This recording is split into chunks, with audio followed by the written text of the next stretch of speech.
दोस्तों, दिन ब दिन हिंदूवादी संगठन, उसकी गुंडागर्दी, उसकी मॉब लिंचिंग का जो सिस्टम है वो बढ़ता हुआ नज़र आ रहा है।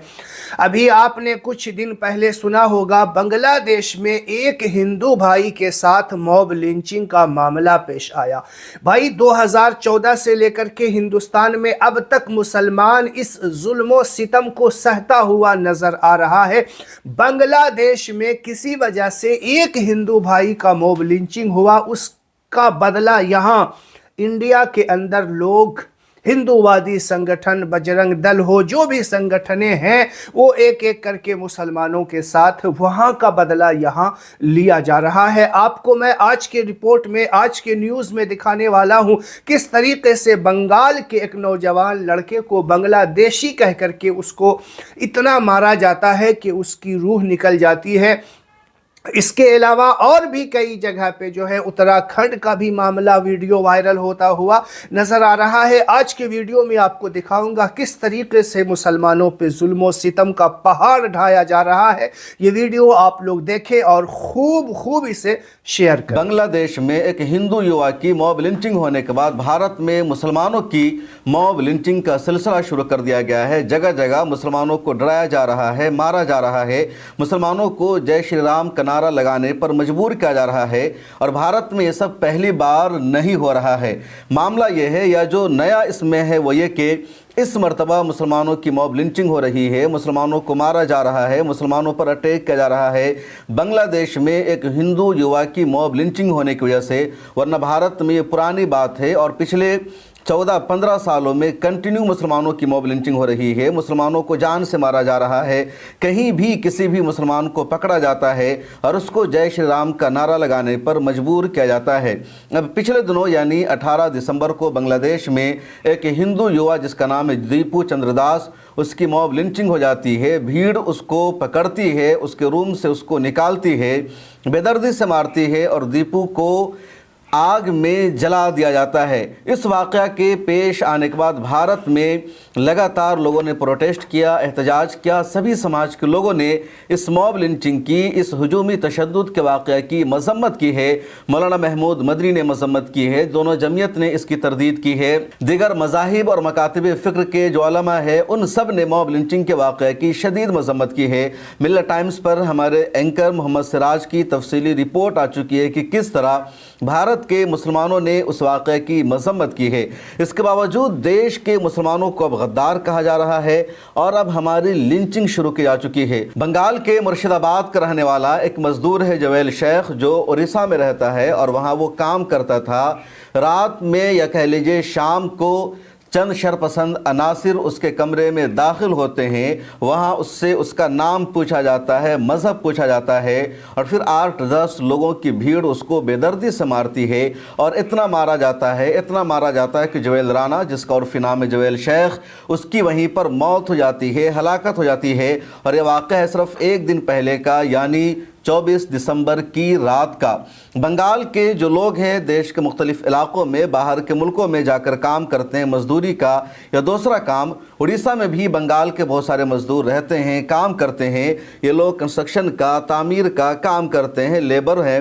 और रात के वक्त ये अपने साथियों के साथ एक रूम में थे जवेल शेख। उसी वक्त एक भीड़ इसके कमरे में दाखिल होती है, इससे पूछताछ शुरू कर देती है, भीड़ तुम कौन हो, यहाँ क्या करते हो, कहाँ से आए हो। और उसके बाद भीड़ कहती है कि बांग्लादेशी है, इसी ने हमारे हिंदू दीपू का कत्ल किया है बांग्लादेश में, इसी के लोगों ने उसको मारा है, इसकी जान ले लो।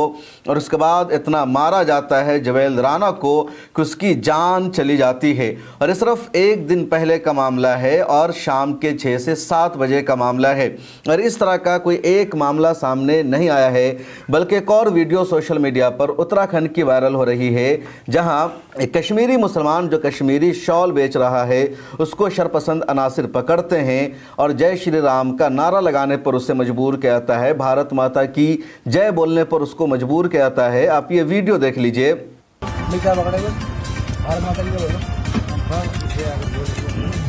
भारत माता की जय, भारत की जय। भारत माता की जगह बोल रहा हूँ मैं। अरे थोड़ी देर में पिट जाएगा। भारत माता की जय बोल लिया नहीं जो मेरी बात अबे भारत तू अब कौन से देश में रहता है राजस्थान का है क्या तू भारत माता की जय बोल रहा है अरे भारत माता की जय क्यों बोल रहा है भारत माता की जय यार साले ये लोग होते हैं साले कश्मीर में रह रहे हैं अभी देखो बांग्लादेश में क्या ड्रामा बना रहे हैं और इस तरह के जो वाक़यात हैं कोई पहली मरतबा पेश नहीं आए हैं, बल्कि रोज़ाना 2-4 इस तरह के वाक़यात पेश आते हैं। फ़ैसला करना मुश्किल हो जाता है कि आज की ख़बर है या कल की ख़बर है, क्योंकि कश्मीरियों को सबसे ज़्यादा निशाना बनाया जा रहा है। अज़हर पोस्ट ने खबर शाये की अपनी अंग्रेज़ी वेबसाइट पर कि होम मिनिस्ट्री ने एक कश्मीरी मुसलमान से भारत माता की जय बुलवाने पर उसकी मजम्मत की है, उसकी निंदा की है और कार्रवाई करने की बातचीत कही गई है। इधर पिछले 2 दिनों में कंटिन्यू ईसाइयों को, क्रिश्चियन कम्युनिटी के लोगों को निशाना बनाएगा। 2 दिनों में मैंने आपको बज़ाब्ता उसकी तफसीली रिपोर्ट भी बताई कि छत्तीसगढ़ में, कर्नाटका में, हरियाणा में, उत्तराखंड में, दिल्ली में और मुल्क के मुख्तलिफ इलाकों में जहाँ क्रिश्चियन कम्युनिटी के लोग अपना क्रिसमस डे मना रहे थे तो उसके सामने जाकर ये लोग जय श्री राम के नारे लगा रहे थे। चर्च में क्रिश्चियन कम्युनिटी के लोग दुआया तकरीब मुनक़िद कर रहे थे और उसके बाहर ये लोग हनुमान चालीसा का पाठ पढ़ते हुए नजर आते हैं। दिल्ली के कई चर्चों के सामने किस तरह की तस्वीरें सामने आई है। इंदौर की एक वीडियो वायरल हो रही है जहां क्रिसमस के मौका पर डेकोरेट किया गया, सजाया गया और क्रिसमस ट्री को एक अलामती तौर पर क्रिसमस डे के तौर पर मनाया जाता है। वहाँ ये लोग जाकर तोड़फोड़ करते हैं, जय श्री राम के नारे लगाते हैं। तमाम लोगों से जय श्री राम का नारा लगाने पर कहा जाता है, वहाँ एक लड़की माइक से ऐलान कर रही है कि हम सब लोग जय श्री राम का नारा लगाने को तैयार हैं। उसके बावजूद पूरे डेकोरेशन को तोड़ जाता है। मध्य प्रदेश में सबसे ज़्यादा वाक़यात पेश आया, मध्य प्रदेश के इंदौर में पेश आया, जबलपुर में पेश आया, दूसरे इलाकों में पेश आया। छत्तीसगढ़ की राजधानी रायपुर में तो बाज़ाब्ता एक मॉल में ही तोड़फोड़ किया गया और इस तरह के वाक़यात लगातार सामने आ रहे हैं। कुछ जगहों पर कार्रवाई की गई है, जैसे जबलपुर में जिन लोगों ने चर्च में जाकर तोड़फोड़ किया था उनमें से 30 के खिलाफ कार्रवाई की बातचीत भी सामने आई है। लेकिन ये जो मॉब लिंचिंग का मामला है ओडिशा का, ये सबसे बढ़ा हुआ मामला है। ओडिशा के संबलपुर के ज़िला में जोएल राणा काम कर रहा था, उसके 2-4 दोस्त भी उसके साथ काम करते हैं। वहाँ भीड़ जाकर उसको बेदर्दी से मारती है।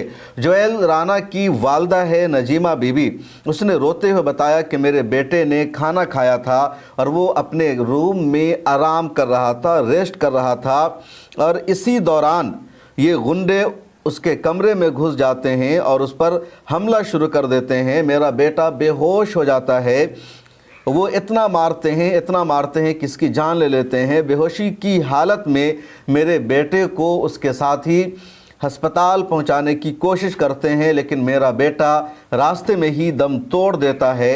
उसकी मां का मुतालबा यह है कि मेरे बेटे के कातिलों को सज़ा मिलनी चाहिए। मैं मदद और इंसाफ की मुंतज़िर हूँ। मुझे पैसा नहीं चाहिए, मुआवजा नहीं चाहिए, मुझे इंसाफ मिलना चाहिए। जोएल के चचा अनवर शेख का कहना है रात के वक्त 5 या 6 लोग कमरे में घुस आए और सब को बुरी तरह पीटा। नहीं, जितने लोग रूम में मौजूद थे सभी की पिटाई की गई। उन्होंने मेरे भतीजे को मार डाला और जो 2 दूसरे मजदूर और उसके रूममेट थे उसके साथ हैं, वो सब अभी भी अस्पताल में ज़ेरे इलाज हैं। मेरा मुतालबा यह है कि तमाम को गिरफ़्तार किया जाए, लेकिन अभी तक गिरफ़्तार नहीं किया गया है। बांग्लादेश में मॉब लिंचिंग का वाक़या सामने आया और उसके रद्द-ए-अमल में इंडिया में मॉब लिंचिंग की शुरुआत हुई है। बांग्लादेश में मॉब लिंचिंग का वाक़या सामने आया तो बांग्लादेश की हुकूमत और वहाँ के प्राइम मिनिस्टर मोहम्मद यूनुस बाज़ाब्ता सामने आते हैं। वो बयान देते हैं कि किसी भी माइनॉरिटी के फ़र्द पर हमले को बर्दाश्त नहीं किया जाएगा। हिंदुओं की हिफाजत हमारी ज़िम्मेदारी है। हिंदू उतने ही हिफाजत के हकदार हैं जितने मुसलमान हैं, वो बराबर के शहरी हैं। और 8 से ज़्यादा अफराद को बांग्लादेश में गिरफ़्तार किया जा चुका है जो दीपू चंद्रदास की मॉब लिंचिंग में मुलव्विस थे। उनके ख़िलाफ़ मुकदमा दर्ज हो चुका है। लेकिन दूसरी तरफ भारत में जिन लोगों ने मॉब लिंचिंग की, जो लोग दिन रात मुसलमान तो आपने वीडियो के अंदर देखा होगा एक कश्मीरी मुसलमान को किस तरीके से जो है जुल्म सितम का निशाना बनाया जा रहा है। एक मजदूर टाइप का इंसान कश्मीर से यहाँ अपना सामान बेचने के लिए आया है, शाल वगैरह कुछ बेचने के लिए आया है, उसे जय श्री राम का नारा लगवाया जा रहा, उससे कहा जा रहा है कि आप ये बोलो, उससे कहा जा रहा है कि आप ये बोलो। ये कोई आप 4 जने कुत्तों की झुंड की तरह जमा हो जाते हैं और किसी एक मजलूम के साथ इस तरीके से बर्ताव करना ये सही बात नहीं है, ये इंसानियत के खिलाफ बात है। भाई कोई भी धर्म का लोग हो उसके साथ ये मामला करना, आप सोचो आपका भाई आपका बेटा, अगर आपका भाई बेटा अगर इस तरीके से दूसरे मुल्क में जाए और वहाँ वाले आपके साथ ऐसा करें तो कैसा लगेगा। सोचिए ना, आप दूसरे इलाके में आप जाते हैं, अगर आपके साथ ऐसा हो, आपके भाई के साथ, आपके बच्चों के साथ ऐसा हो तो फिर कैसा लगेगा। सोचे ना आप अपने आप पे दिल पे हाथ रख करके। याद रखिएगा कि दुनिया जिसने बनाया है ना, मालिक दुनिया बनाने वाले ने, आज आप अगर उसकी खुदाई में अपने आप को अकड़ दिखाएंगे, ताकत दिखाएंगे ना, याद रखिए कल आपका भी वक्त आने वाला है। वीडियो को ज़रूर शेयर करना आप लोग।